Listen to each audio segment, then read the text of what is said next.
Ayan na, nagkagulo na mga kababayan sa Senado. Yan ang mapapala natin mga kababayan sa paglalagay ng isang one ball o isang bola mga kababayan dyan pagka Senate President. Akalain nyo mga kababayan, yung si Bryce Hernandez mga kababayan na halata masyadong nagsinungaling. Yung 70,000 lang ang kanyang sahod mga kababayan, nakabili ng Lamborghini. At pagdating doon sa mga kababayan, Kongreso, parang naging bayani. Samantalang sa Senado mga kababayan, nanginig. Halos na makaihi sa kanyang pantalon mga kababayan. Ayun si One Ball mga kababayan. Parang sinuko ang kanilang karapatan. Diba under contempt yun sa Senado mga kababayan? Parang siya lang ang nag-decide na, alisin na natin ito sa custody natin. Ibigay natin sa PNP. Nang hindi mga kababayan, kinonsulta ang mga kasamahan niya. Kaya pumalag si Senator Marcoleta. At etong nangyari mga kababayan. Ayan. Nagkagulo na. Galit na galit itong sina mga kababayan, sina Bato, sina Marcoleta. Kinastigo si One Ball.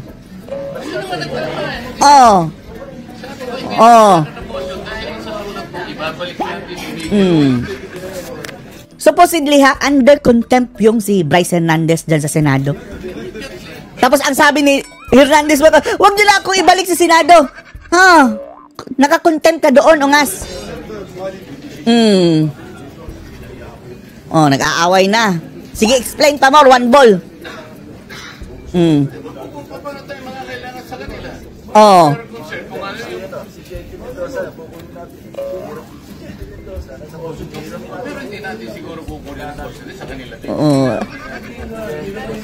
Ayan na.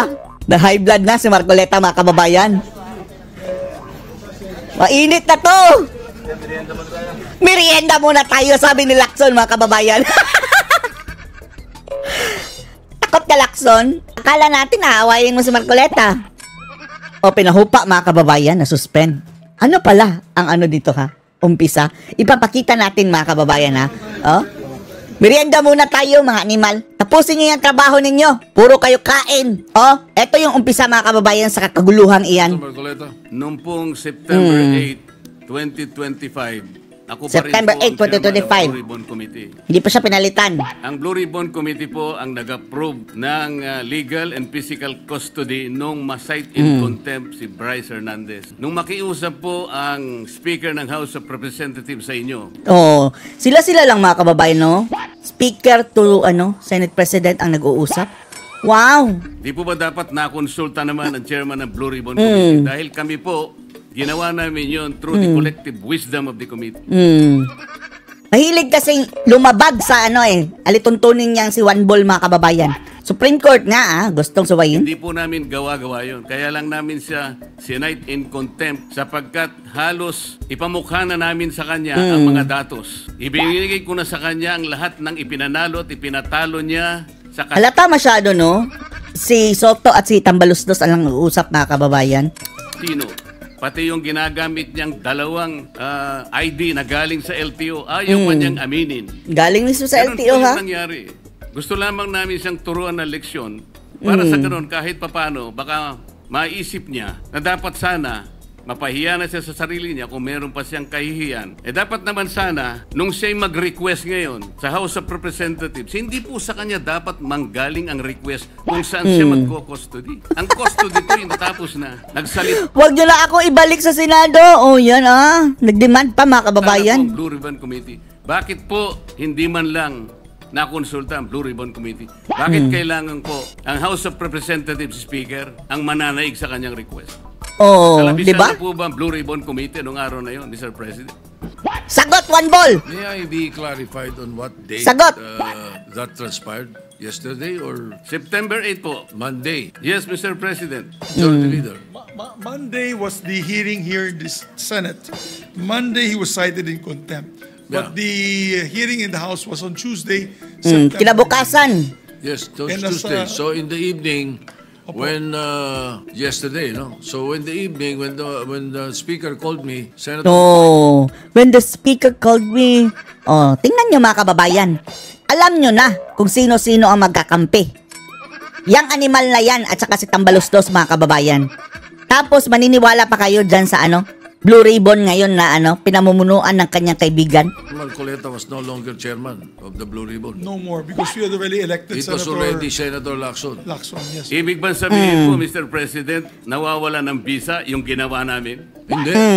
He's Ganun po pala. He's still in legal custody. Dapat po, Therefore, igagalang po kung ano yung aming iniwan. yes, Oo. tayo Bakit si Lacson lang ang magde-decide? O ikaw, Soto? Sisimula. ang iniwan ninyo, cite in contempt Hindi and po. legal Nasa custody legal of the custody Senate. na po ng, He was still ng House. under the legal ng, custody of ng the Senate. Mr. President, may I ask for a minute suspension? Session Wag suspended. na!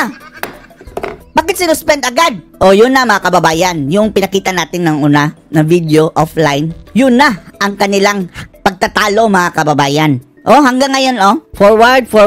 Isang oras na mga kababayan, wala na. Hindi pa naibalik.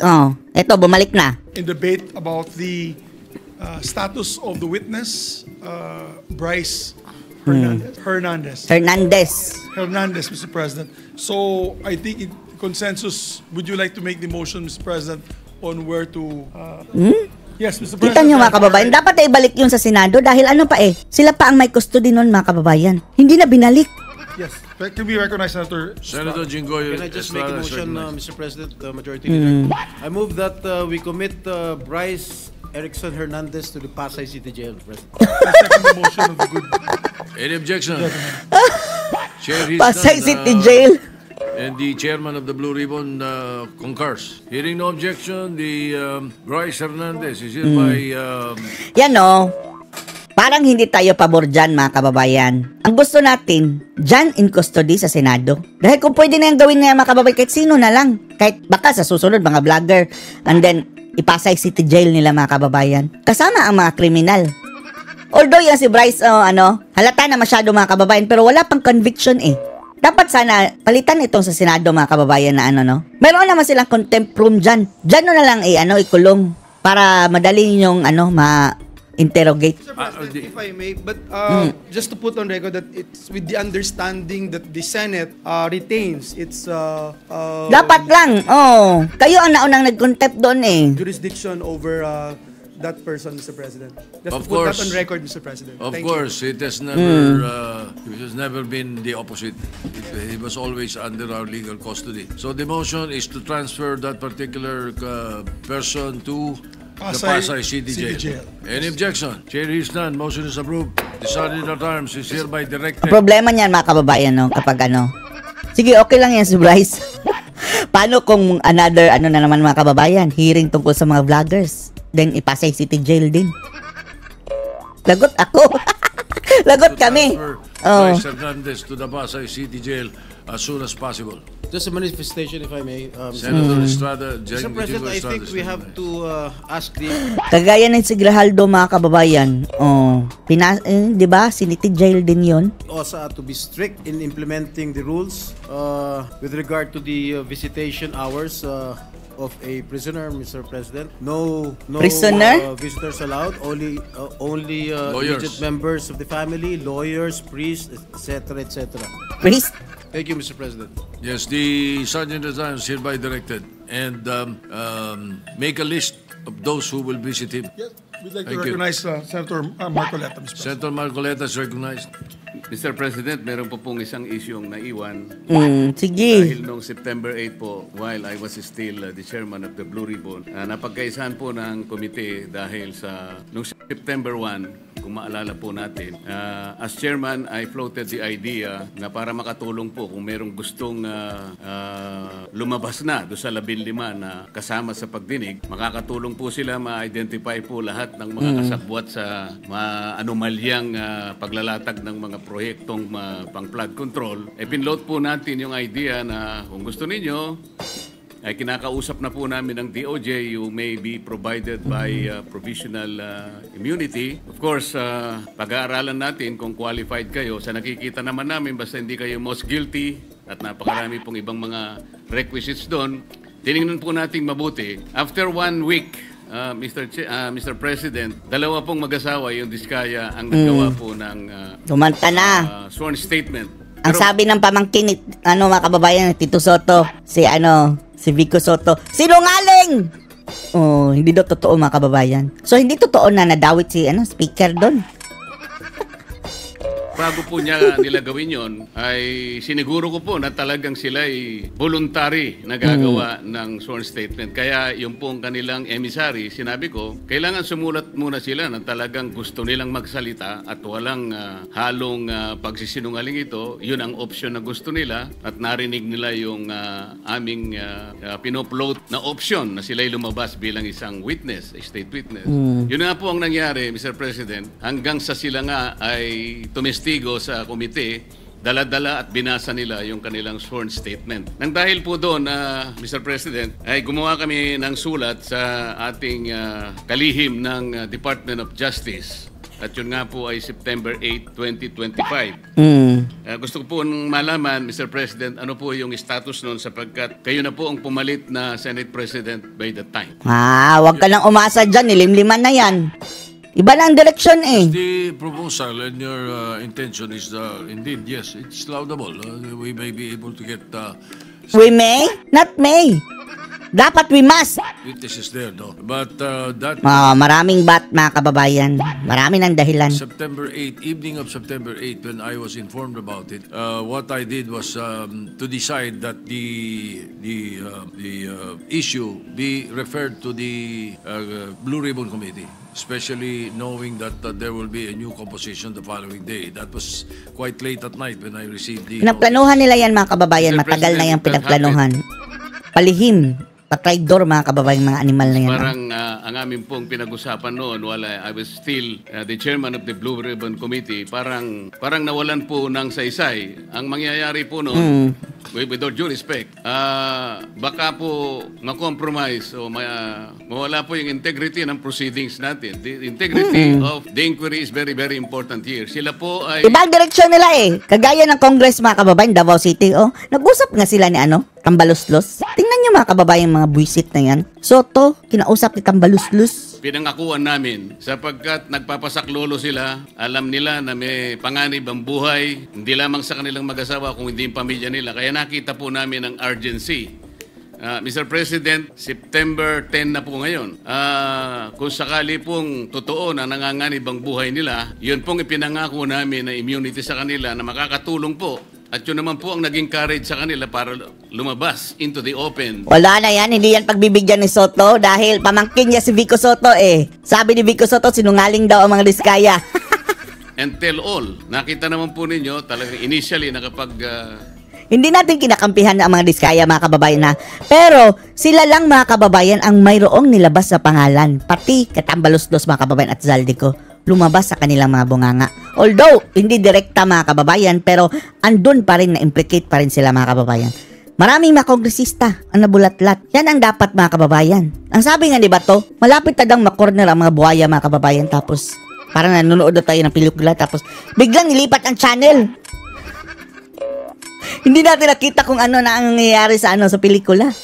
Nakapagsalita sila nung inaakala nilang kasangkot po, allegedly, sa mga maanumalyang paglalatag ng flood control projects. Kaya po, ang tanong ko ngayon, ang tanong, kailangan po bang pagpasyahan ng bagong liderato ng Blue Ribbon ang isang bagay na amin na pong na-aproba nung kami po ay nandun pa sa Blue Ribbon? Zero na naman. Mr. President? Majority Leader. Yes, Mr. President. May I ask for a minute suspension so that the Suspension na naman. leaders, the former leader of the Blue Ribbon and the newly elected leader of the Blue Ribbon Committee can discuss for just a few minutes this operational matter amongst themselves. May I ask for a minute suspension? Session is suspended.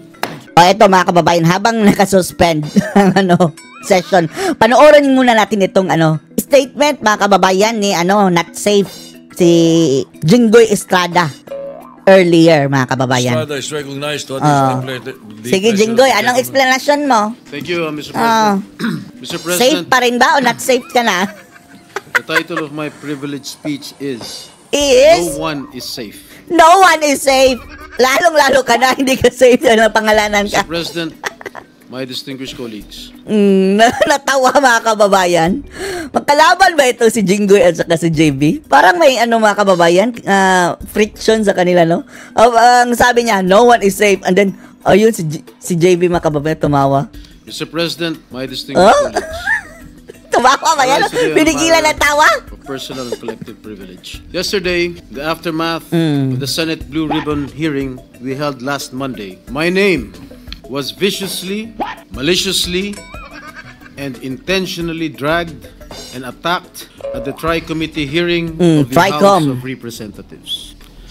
My attacker was no less than the person who I moved to be cited in contempt sa city jail for shamelessly and repeatedly lying under oath about his role in the anomalous and ghost flood control projects in the 1st Engineering District of the province of Bulacan, where he served as Assistant District Engineer and later as OIC District Engineer until he was recently sacked.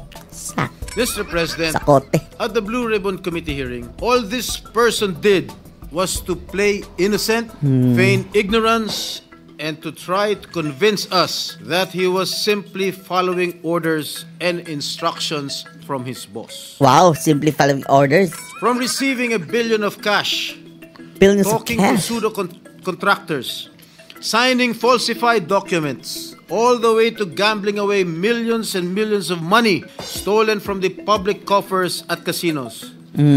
Almost 1 billion daw mga kababayan ang pinatalo, no? Yung grupo mga kababayan ng mga sugarol ng mga district engineers at saka sa DPWH. 900 million.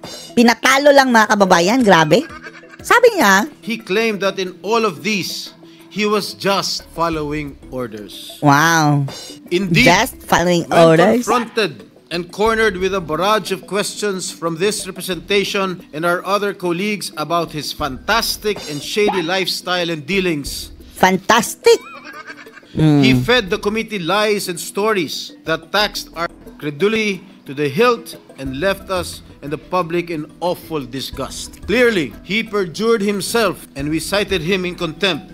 Yan sina Alcantara mga kababayan, ha, kung totoo man lang yung akusasyon laban sa kanila at saka yung si Bryce. Hindi yun pwedeng state witness, ha, dahil sa tingin natin isa yun sa mga most guilty mga kababayan. Sila ang DPWH eh.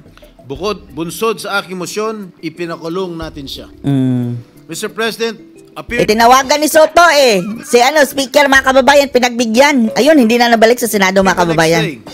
At the TRICOM hearing at the House of Representatives, this former DPWH Assistant District Engineer by the name of Bryce Erickson Diaz Hernandez, or Bryce, also known as Marvin Santos de Guzman, yung kanyang alias sa casino. Alias sa casino. Apparently realized he needed to level up dahil hindi niya nalusutan ang ating Blue Ribbon Committee. Hindi pa sapat ang pagsisinungaling niya para pagtakpan at maisalba niya ang kanyang sarili. Pero Jinggoy, open your books na lang. Buksan mo kung wala ka talagang kasalanan, ha. Yung mga transaksyon nyo, mga proyekto nyo, i-open mo para malinis yung pangalan mo. Do it in action na lang, Jinggoy, sa halip na sabihin mong, wala yan, ang ganyan. Mas mabuti mga kababayan, ipakita niya mismo sa publiko na wala siyang kasalanan. Yung, madali lang naman yan mga kababayan, tinukoy yung mga proyektong, sinasabing kinupitan niya. Ipa-audit mo. So while he was in detention here at the Senate, sabi niya, nakapag-isip po ako at nagdesisyon na maglabas ng ilang nalalaman ko sa flood control project. Yun pala, si Jinggoy pala yun. At si Villanueva. Tama po, sabi niya, tama po. Ang imposible lang mga kababayan, no? Si Jinggoy lang at si Villanueva ang iyong naalala? After all that, kadami-daming pera mga kababayan? Paano yung mga kongresista na primary suspect? Si Senator Lacson na mga engineers ng DPWH ay tila naging legman o bagman na lang. Kung tatanungin niyo po ako kung sino o kanino kami naging bagman, sasagutin ko na po ngayon. Nakapag-isip? May naniniwala ba dito? Samantalong ayon nga sa to be honest, ang sabi niya, impormasyon ni Senator Lacson, habang naghihiring ang Blue Ribbon noong September 1, nasa casino siya at nagsusugal. Wow. And then, lo and behold, during the TRICOM si Virus, he then magkamukha na sila, no? proceeded to take off from that remark jokingly addressed to me by Senator Marcoleta when Mr. Diskaya said that there were no senators involved. Ang sabi ni Senator Marcoleta, safe ka na. Safe! Galit ka nga, di ba? Mr. Hernandez said, I dissent ya. sabi ni Senator Marcoleta kahapon, ligtas ka na. Hindi po ito totoo. Si Senator Jinggoy Ejercito Estrada, Senator Joel Villanueva, Yusek Robert Bernardo, at D.E. Alcantara. Si Sen Jinggoy po ay nagbaba ng 355 million. Yun ang traidor mga kababayan, si Camille. Ay nako, traidor. Ngayon 2025 sa mga ilang projects sa Bulacan at ang sabi po ng boss ko dito ay 30% ang commitment dito. Mr. President, this is a blatant lie. Buhay sa Isang malaking kasinungalingan. I wish I did not have to borrow your time in this privileged hour to ibaro mo na! demonstrate how crooked my accuser is. I know most of you have probably witnessed the proceedings in the investigations conducted by both houses of Congress where he has so far appeared. But I beg your indulgence in defense of my name, which Mr. Hernandez conveniently dragged to take the heat off him and his cabal. A desperate attempt to divert attention away from the real issue, his own involvement in ghost projects and questionable dealings. Batay sa aking mga nakalap na sinumpaang salaysay ng ilan sa mga kawani ng DPWH at mga kasamahan ni Mr. Hernandez, malinaw na sangkot siya sa mga ghost projects sa Bulacan. Pinatotohanan nito ng hindi lamang isa, kundi 3 opisyal na nagsabing siya at si RJ Dumasig, Project Engineer 1 ng Bulacan, 1st District Engineering Office, ay kapwa kasangkot sa mga proyektong ito. Pinatotohanan din ito ni na John Michael Ramos, dating OIC ng Construction Section ng Bulacan, 1st District Engineering Office, Ernesto Galang, Hepe ng Planning and Design Section ng parehong distrito, at Norberto De Leon Santos, Hepe ng Quality Assurance Section. Lahat sila ay nagbigay ng sinumpaan salaysay na nagdidiin Bryce Erickson Hernandez. Ang dalawang ito ay kabilang sa tiniguruan ni Senator Lacson na BGC Boys o Bulacan Group of Contractors. Mga suki sa casino. Si BGC. Bryce, also known as Marvin Santos de Guzman, ay nakapaglustay na abot ng 435 million. Wow, Nakapag-launder ng perang humigit sa 1 bilyong piso. My goodness. Samantalang si RJ, Bulacan pa lang yan mga kababayan ha. How much more all over the Philippines mga kababayan. Grabe no? Isip-isip natin mga kababayan. Baka gawin natin yung ginawa sa Nepal at saka sa mga kababayan? Indonesia? Pero wag tayong manira ng mga private establishment. Ito lang mga wag na lang. Wala tayong sirain baka ha. Delikado mga kababayan. Never mind. Ay umabot naman sa 16.9 billion ang Delikado natalo tayo dyan. sa casino. Ginoong Pangulo, malinaw ang paglalahad ng ating kasamang senador na ang kanilang mga gawain ay Traitor. hiwatig na sila'y sangkot sa paglilinis o paglalaba ng mga nakulimbat nilang pondo ng bayan. Paglalaba, laundering mga kababayan. Sa aking pagtatanong nitong nakarang Lunes, Hoy Cayetano, ang likot mo. Umupo ka. Sa pagdinig Kanina ng pa yan si Blue Cayetano Ribbon mga kababayan, no? sa General Manager ng Sims Construction Trading na si Ginang Sally Santos, inamin niya na naghatid siya ng kabuwang 1 bilyong piso Wow, grabe. mula taong 2022 hanggang taong 2025 sa DPWH at Panahon ni iniabot Marcos. yun kay Mr. Bryce Hernandez.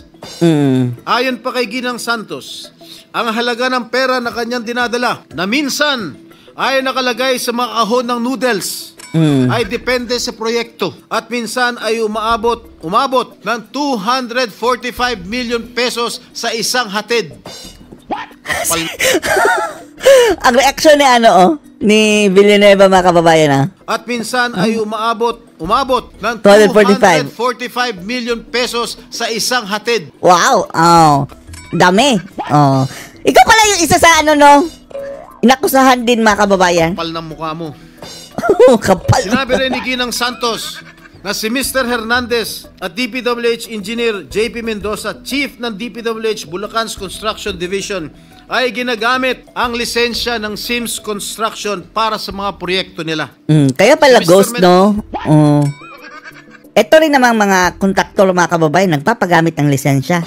Siguro, pabariya-bariya lang pero millions din mga kababayan binabayad sa kanila. So, dawit din sila. Sila na ngayon ang isa sa mga makakasuhan mga kababayan. Mendoza, na may alias na PJ Castro Asuncion, na pinangalanan din ni Senate President Pro Tem Lacson, na kabilang sa BGC Boys, ay may kabuang 418 million na nilustay sa iba't ibang kasino.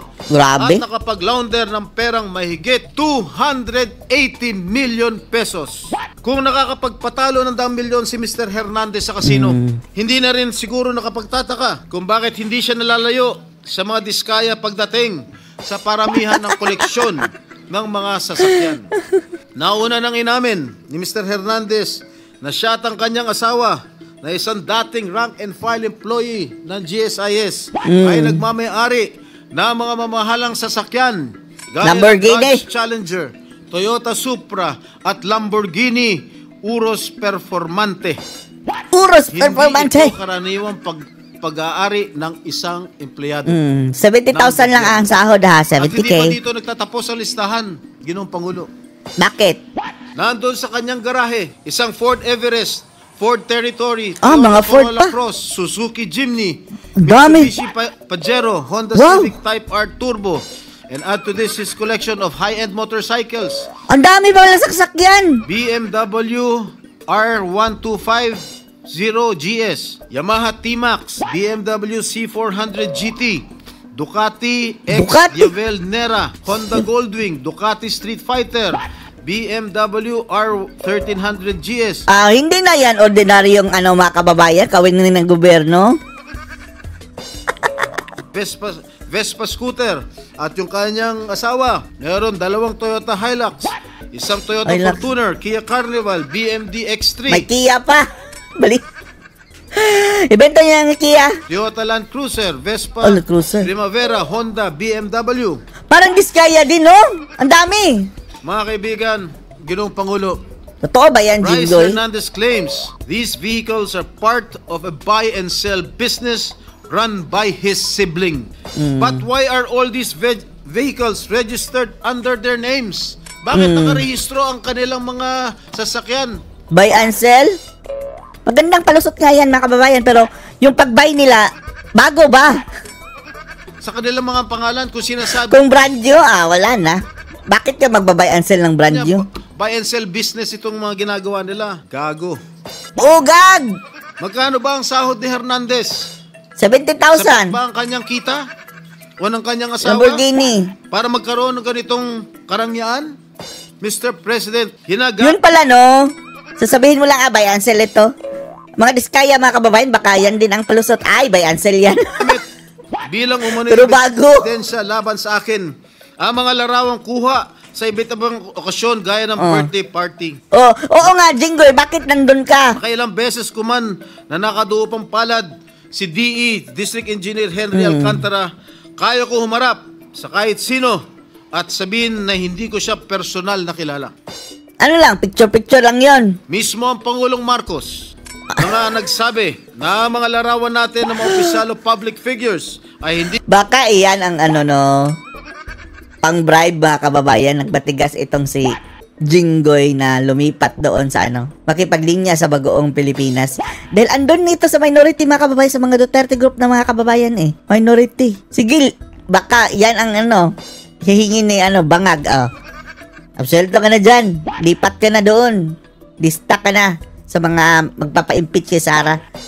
Yan ang iniisip ng ilan, mga kababayan. sapat na batayan para patunayan at masabing talagang kilalang-kilala natin Kilalang-kilala. sa lamuhan natin. To quote President Marcos, Huwag mo na ikot ang bangag. naman ninyo, diname drop lahat. Magpapakuha lang ng picture tapos sasabihin, tingnan mo, malapit kami. Sa isang araw, 1,000 yung nagpapapicture sa akin So Sa'yo? lahat ng 1,000 na yan, malapit na ba sa akin? People have to be more careful at huwag sila masyadong gullible. Yan po Totoo, ang sinabi gullible. ng ating mahal na Pangulo. Mahal na Pangulo pa rin. Diyos ko, Lord. Tungkol naman sinasabi niya, hinggil sa isang nagngangalang Beng Hindi tayo magtataka, mga kababayan, kung ano na ito. Lilipat na ito sa sama-samang babangag muli. Mag-aantay Sara na to dahil Dalawa lang yan eh. Totoo, hindi mga kababayan. Lalong-lalo na ang issue nito dati is yun din. Ramos, Alam niyo na. pakilala daw ng miyembro ng aking staff sa Senado. Malinaw na ipinakita niyang text exchanges sa kanyang cellphone na nangyari ang kanilang pag-uusap tungkol umano sa isang pagdedeliver ng pera noong December 22, 2022. Mr. President, 6 na buwan pa lang ako mula nung mahalal muli sa Senado. Wala akong kinalaman or anuman partisipasyon sa budget deliberations para sa 2022 budget. Mag-iimbento ka lang. Sa Invento. Mr. President, there is no one among my staff named Beng Ramos. Wala akong staff o consultant na Beng Ramos. Delikado pala yan, no? Kung gagamitin yung pangalan ng kababayan nandun, oh. What if lang, no, gagamitin? Wala kang alam-alam. Dapat talaga, careful ka. No such person has ever been employed, much less authorized to use my name or act on my behalf. Mr. President, let me just share that even before the resumption of the third hearing of the Blue Ribbon Committee last Monday, I already received warnings from various quarters. I was told that if I continue to actively participate in the investigation on ghost flood control projects, I will become an easy target. An easy target, Sino ang they nag-ano say, sa'yo? because of accusations hurled against me in the past relating to the PDAF issue. Mr. President, Safe ka na. I told these people, warning me, and as I have stated at the start of the Kaya pala galit mga kababayan na biniro. Dahil ano na. Oh. Talaga naman mga kababayan, medyo off ang biro na yun ni Marcoleta. Oh. Half-meant. investigation into these public works anomalies. Hinarap ko po sa hukuman lahat ng kasong inihain laban sa akin. Hindi lang ako sumuko ng kusa nung ako'y pinaratangan at ikinulong. Ako po'y nakipaglaban ng patas sa proseso ng batas at hustisya at naghintay ng matagal na panahon sa pagdating ng hatol sa mga kasong ito. Hindi po ako nawala, hindi po ako nagtago, hindi po ako tumakas o nagbintang ng mga taong walang kinalaman sa mga akusasyon laban sa akin. At great cost to my family, my Zaldico, tumakas na. freedom, and my political career, Iiyak na yan. I have acquitted myself of the Quitted myself. grave charge of plunder Dapat ang korte no ang mag-acquit. Oh. before Pero the acquitted bar of naman siya mga justice kababayan. and the legal Dismiss. system we are all sworn to uphold. Should that sad and dark chapter of my life Baka, be maulit a na reason naman. for me now to do nothing, say nothing, and just keep quiet when my job as an elected senator of this country calls on Kapag bigla kang babaliktad, magiging anti-Sara Duterte ka na at magpupush ka na ng impeachment, magdududa kami sa iyo, Jinggoy. me to take a stand and expose these people? No, Mr. President. No. I cannot I and will cannot. not shirk from Shirk? my sworn duty to ferret out the truth. I will not be silenced when I Ah, know which I can I- contribute something to the task at hand. I will continue to do my best to be worthy of the support that I Worthy. was generously given by the people who elected me back to this Senate. Tama nga, nagbigay ng babala sa akin. Asawa ni Babalu. I am an easy target. Kaya isang araw, pagkatapos ko sabihin na dapat i-contempt ang sinungaling na si Bryce Hernandez, tumakbo siya sa Kongreso sa mababang kapulungan para Huwag na kasi kayong makialam sa mga proyekto. Hindi na dapat may binibigyan ng project tong mga animal na to, mga kababayan, mga politiko.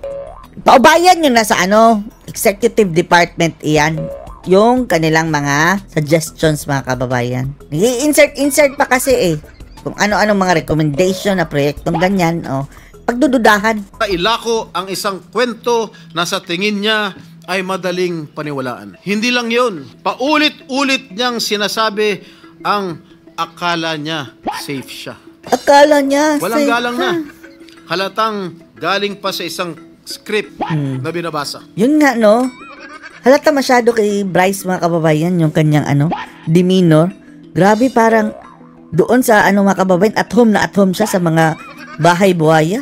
Marami sa akin ang nagsasabi, huwag kong patulan ang isang tao na sa sobrang kapal na muka, nakuha pang magkasino habang iniimbestigahan ang mga krimen niya dito sa Senado. Paano wag mong patulan? Ikaw Mr. na nga ang President, kinante. Kung nakuha kong humarap sa kaso at tanggapin ang kaparusahan ng isang krimen kung saan ako'y napawalang sala, lalong kayang-kaya kong harapin ang isang Bryce Hernandez na lantarang sinungaling at magnanakaw. Magnanakaw. Ang sabi nga ni Senator Marcoleta, Ang magnanakaw, with due respect to our colleague, hindi po, Senator Marcoleta. hindi safe. Hindi ikaw, hindi ako, Si Marcoleta. at lalong Yung biro mo tuloy, dinibdib. hindi safe Biglang naging meme, mga kababayan, ang biro ni Marcoleta. taong bayan.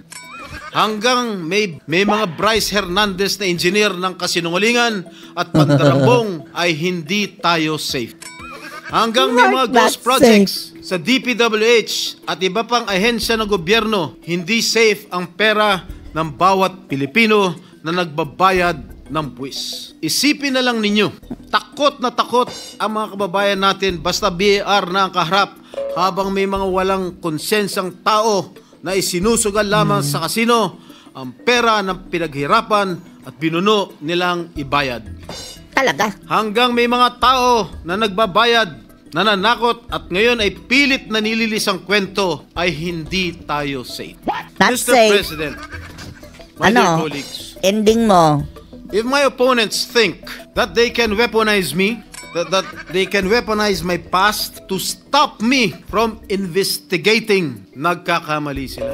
Nagkakamali sila. If my critics think that funding a social media campaign against me will prevent me from going after liars, thieves, and crooks, Dahil hindi nila ako kilala. kilala ka I namin. have been bashed and now targeted for the way I go after lying witnesses. Totoo, brusko ako magtanong.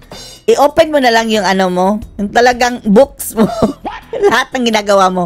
Ipakita mo na wala kang ginagawang mali. Mas maganda yung Jinggoy, advice namin. At minsan ay naninigaw pa. But I make no apologies. Make no apologies. Subukan ninyong humarap Oh. sa mga taong sinungaling. Karma mo na ba yan, Jinggoy, sa ginawa mo kay Jonathan Morales? At mayabang pa. Mga witness na halatang halata na niloloko ka. Mga opisyal na gobyerno na nagmamalinis at nagtuturoan. Tingnan natin. Tingnan natin. Oh. Mr. President, my brother, Senator J.V. Erskine, The good is known one. as the good one. Okay lang po yan. Yung biro na naman. Naman siya. But let me be known Ano as ka the ba? other Strada who went after the bad ones. Wow, hindi siya I bad will one. expose and relentlessly pursue Lahat ng biro ni bad Marcoleta ones, nagagamit na kababayan. regardless of the risk and notwithstanding the cost. The bad Hindi one. ako natatakot at lalong hindi ko papayagan na gamitin ng masasamang tao The bad ang one. nakaraan ko para lamang gamitin ako. Biglang na I have been jailed. I have been vilified, verified. crucified, and publicly humiliated. Oh. But I will never allow the likes of Bryce Fernandez Lagot to ka, turn the Bryce. tables on me. Lagot ka. Kayo ang nasasakdal sa mata ng taong bayan, hindi ako. Sa Kongreso, kasama ka. Number Mr. 1 ka. President, Pati si I Villanueva. vow never to let the masterminds and engineers of this massive defrauding of the Filipino people to silence me. Sa tingin natin, mga kababayan, kung talagang manufactured ito na akusasyon laban kay Jinggoy, malamang gawain niya ng mga kababayan, yung mga buhaya sa baba. May kinalaman doon. Hindi pa ako tapos. Hindi ba? Di ba pala? Hindi ko kayo Uurungan. Ginoong Pangulo, Erap. maraming salamat po. Maraming salamat na. Ano masasabi niyo dito, mga kababayan? Post your comments below.